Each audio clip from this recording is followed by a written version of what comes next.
Bismillahirrahmanirrahim. Assalamualaikum warahmatullahi wabarakatuh. Di sini kami dari kelompok 4 akan mempresentasikan tentang implementasi database MySQL menggunakan SQL.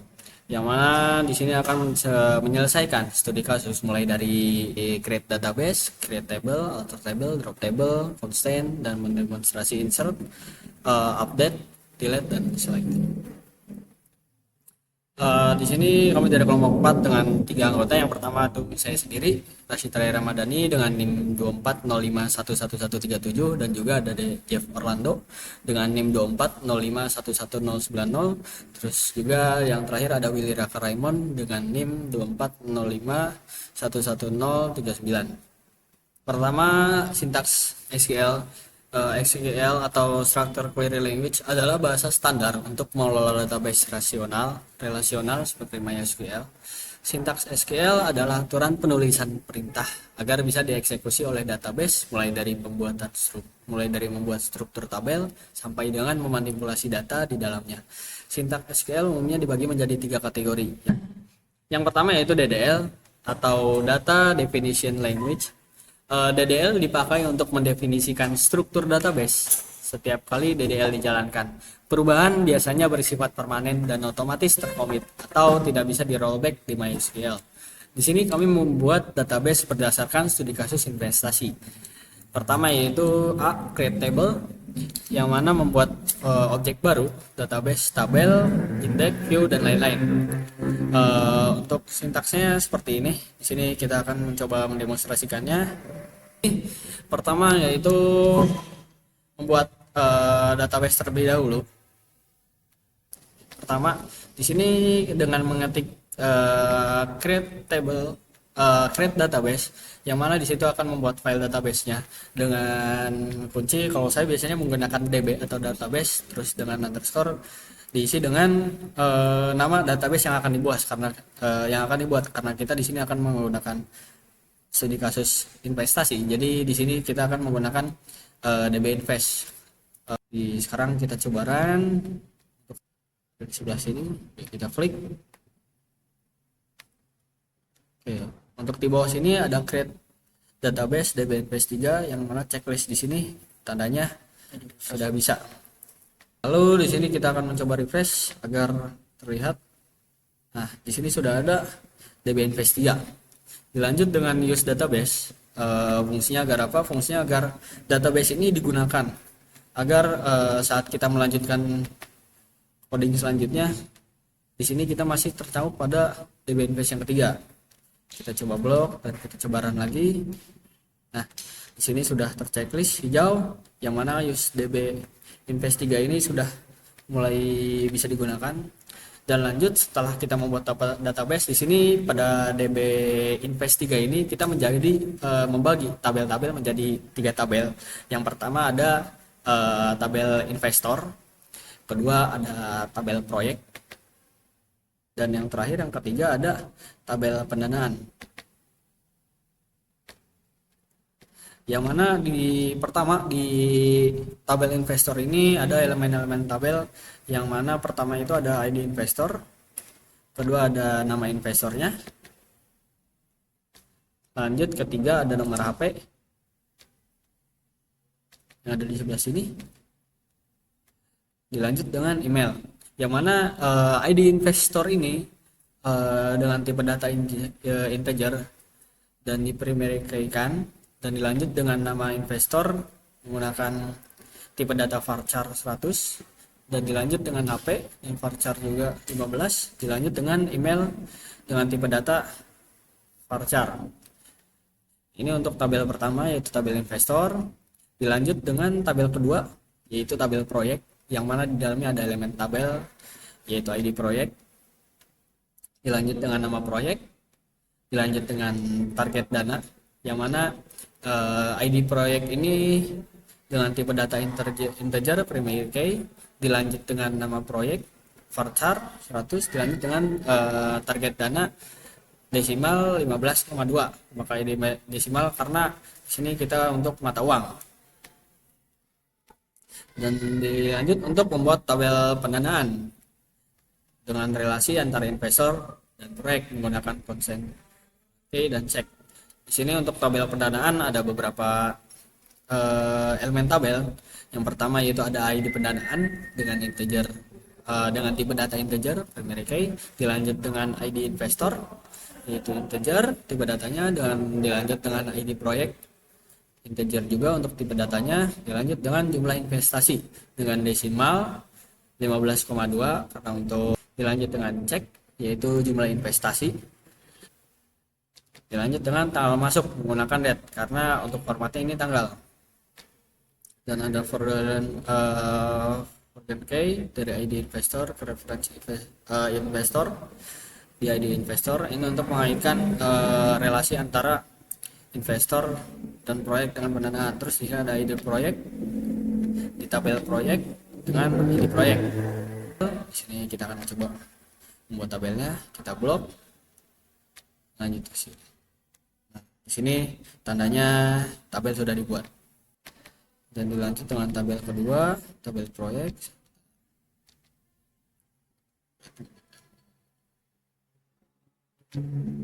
Di blok untuk tabel kedua, tabel proyek sudah di run, sudah dijalankan dan berhasil. Dan dilanjut dengan tabel ketiga, tabel pendanaan. Di sini sudah buat tabel. Ketiga tabel sudah dibuat, dilanjut dengan kita refresh ini agar dari tabel itu terlihat. Nah, di sini sudah ada tabel-tabelnya dari tabel investor yaitu tabel pertama, dilanjut dengan tabel kedua pendanaan, dan tabel ketiga ada tabel proyek. Di sini udah ada kolom-kolomnya. Yang pertama dari ID investor sebagai primary key, terus juga nama investor, nomor HP dan email, dilanjut dengan pendanaan, ID pendanaan, ID investor, proyek, jumlah investasi, tanggal masuk. Di sini sudah sesuai dengan kode yang sudah kita jalankan. Kemudian saya akan menjelaskan table, yaitu mengubah struktur table yang sudah ada tanpa menghapus data lama. Apa yang maksud di sini yaitu kita mengalter table atau menambahkan table di dalam proyek ini. Sini kan nggak ada proyek ya, aduh maaf salah. Ini kan tidak ada proyek ya, tabel ini status proyek. Nah kita tambahkan di sini.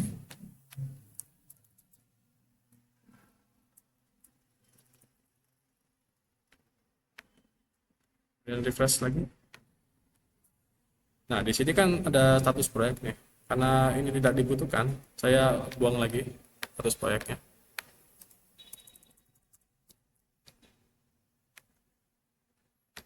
Bisa di reset lagi, restart lagi. Nah, sudah tidak ada. Kemudian constraint. Constraint adalah aturan atau batasan yang diterapkan pada kolom atau table untuk menjaga integritas dan konsistensi data, mencegah data yang tidak valid, duplikat, atau tidak lengkap masuk ke database. Di sini kami sudah menambahkan constraint-nya di awal pada di sini pas teman saya awal. Ada ini. Seperti yang pertama kita search dulu primary. Ini di sini seperti ini. Primary key ini menjadi identifier unik untuk setiap baris yang tidak bisa duplikat, tidak boleh null atau tidak boleh kosong. Kemudian selanjutnya ada not null. Not null ini kolomnya wajib diisi, tidak boleh kosong. Kemudian unique ada di sini. Ini nilai kolomnya itu tidak boleh duplikat dalam emailnya. Sini tidak boleh duplikat. Tapi berbeda dengan primary key, unique ini masih mengizinkan null, kecuali dikombinasikan dengan not null, dikombinasikan dengan ini ya. Kemudian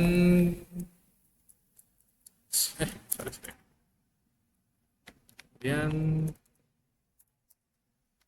find list.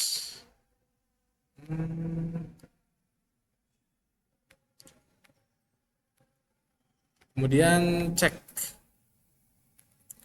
di sini itu membatasi nilai yang boleh dimasukkan, seperti lebih dari 0 wajibnya, lebih besar dari 0 tidak boleh 0 atau negatif. Kemudian fortune key,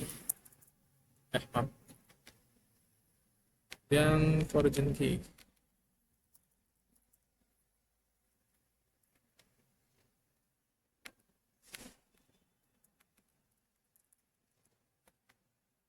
Virgin Key ini memanggil ini ya. Virgin Key nih. Dia tuh memanggil ID investor di referensinya investor. Berarti ID investor di ID-nya investor. Berarti dia memanggil ini, memanggil in primary ID investor ini. Oke, selanjutnya saya akan menjelaskan tentang data manipulation language. Itu dipakai untuk mengubah isi data di dalam tabel yang strukturnya itu sudah ada. Beda dengan DDL atau perubahan DML, bisa dibungkus transaksi, commit atau enggak rollback. Yang pertama ini ada insert. Insert itu menambahkan baris data baru kepada tabel tersebut. Ini contohnya, kita demonstrasikan saja. Di sini saya akan menginsert data pada tabel investor yang isi kolomnya itu ada nama investor, nomor HP, dan email. Di sini saya akan menambahkan tiga orang dengan data-datanya mereka ke investor. Kita tambahkan 3 orang yang mau menginvest sesuatu. Oke, sudah ada. Kita cek, kita refresh. Oke, sudah ada ya. Ada investor 1, 2, 3. Nama investor Miguel. Dan sisanya. Lalu selanjutnya saya akan mengisi data pada proyek yang akan investor invest. Yaitu ini ada 2, ada Cafe Kopi Kampus, dan ada Studio Gamindi.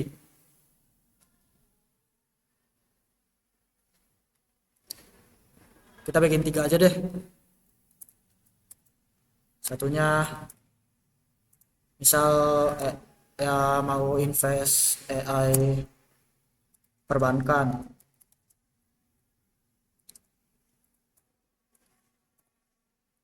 Target dananya berapa? Mahal lah ya, 2 juta, 25 juta.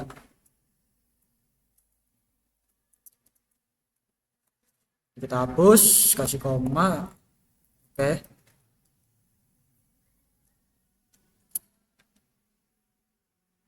Kita run untuk mengisi data pada tabel proyek tersebut. Kita cek, kita refresh dulu.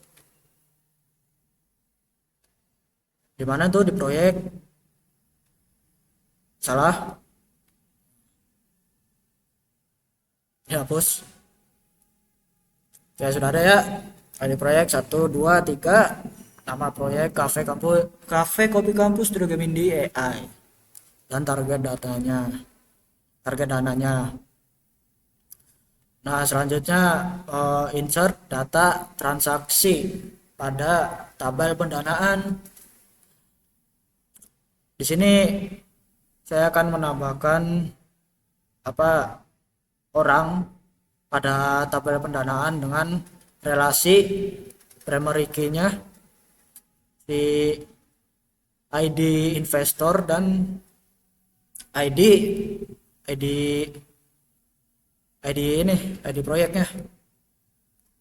ID investor mana yang mau menginvest proyek. Misal ini saya mau masukin data si Miguel.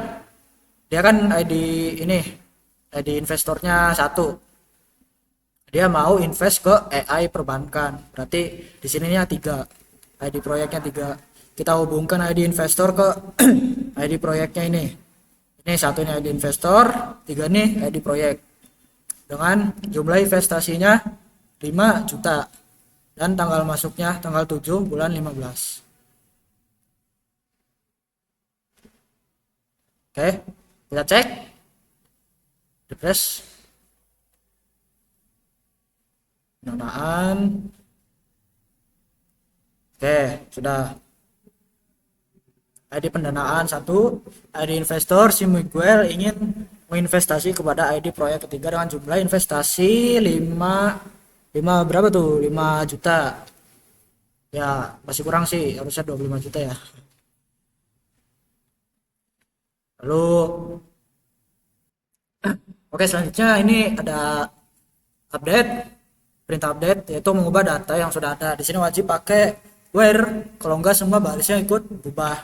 Terus ada delete juga sama, tapi ini menghapus data yang sudah ada, dan itu juga wajib pakai where. Di sini kita contohkan saja. Di sini kita demonstrasikan mana, misal mau mengubah nomor HP si Mi Miguel itu nomor 2 ID-nya. Update, di sini ada update pada tabel investor, set, atur nomor HP-nya ke misal ini 0811 bla bla bla.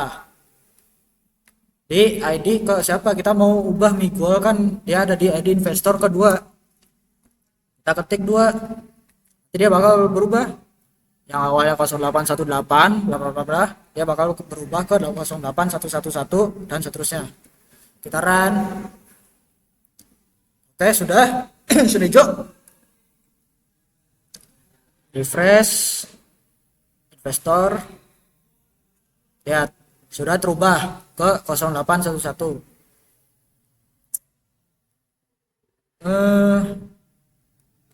Lalu selanjutnya di sini ada mengubah email juga. Misal mau ubah email si Miguel,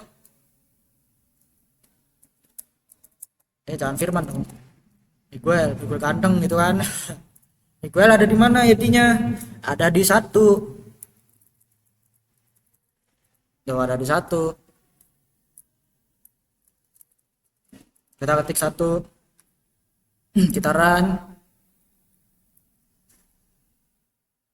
Oke, udah kubah, udah hijau nih. Kita lihat. Bentar, di refresh dulu, lupa.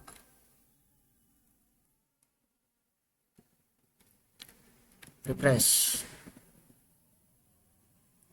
Investor, ya Miguel ganteng @email.com. Oke, ini selanjutnya ada demonstrasi delete yang saya jelaskan tadi, yaitu menghapus data investasi yang salah. Ini di sini saya akan menghapus si Miguel di tabel investor dengan ID underscore investor.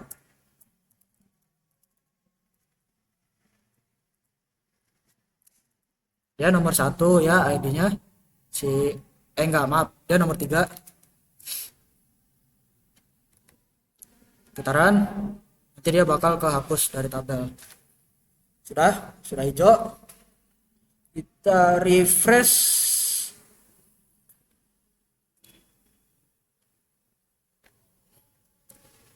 Nah, sudah hilang si Miguel.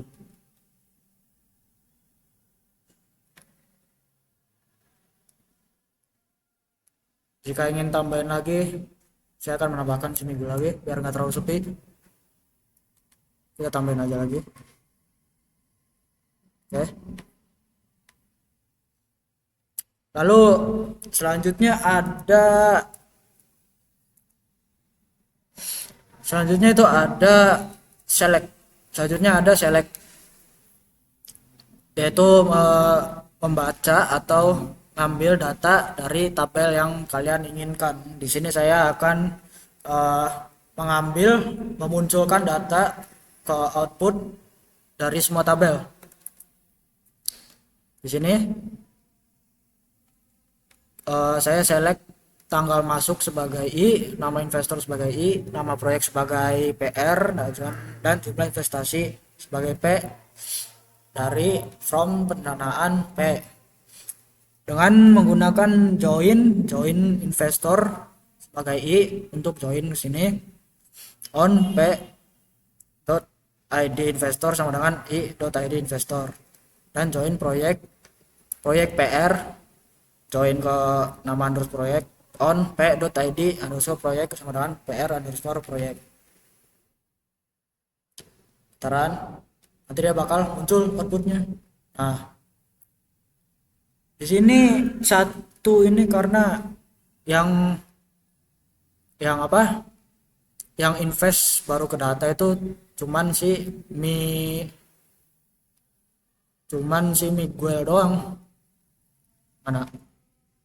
Ya, kalau ingin menambahkan ada lagi di sini kita edit di sini ada insertnya nih. Insert pendanaan pada tabel pendanaan si siapa? Bentar ya, kita refresh dulu. Jadi kita hapus dulu biar nggak pusing. Hapus. Oke. Sini ada Migul.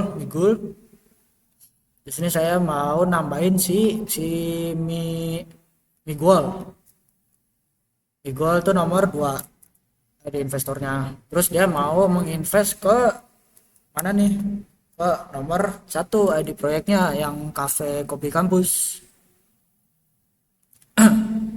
Jumlah investasinya berapa? 3 juta lah ya. Terus tanggal bulannya 9/10/2026 bulan 9 tanggal 10. Tuh. Kita insert. Nah, kita cek nih di pendanaan, tabel pendanaan. Kalau sudah ada berarti sudah bisa. Nah, di investor 2 akan menginvest ke ID proyek 1 dengan jumlah investasi 3 juta. Kita lihat di tabel keseluruhan.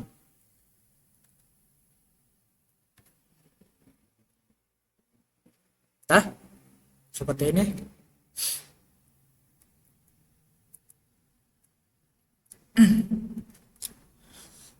Mungkin seperti itu saja dari kami kelompok 4. Kurang lebihnya mohon maaf jika ada tutur kata yang salah. Wassalamualaikum warahmatullahi wabarakatuh.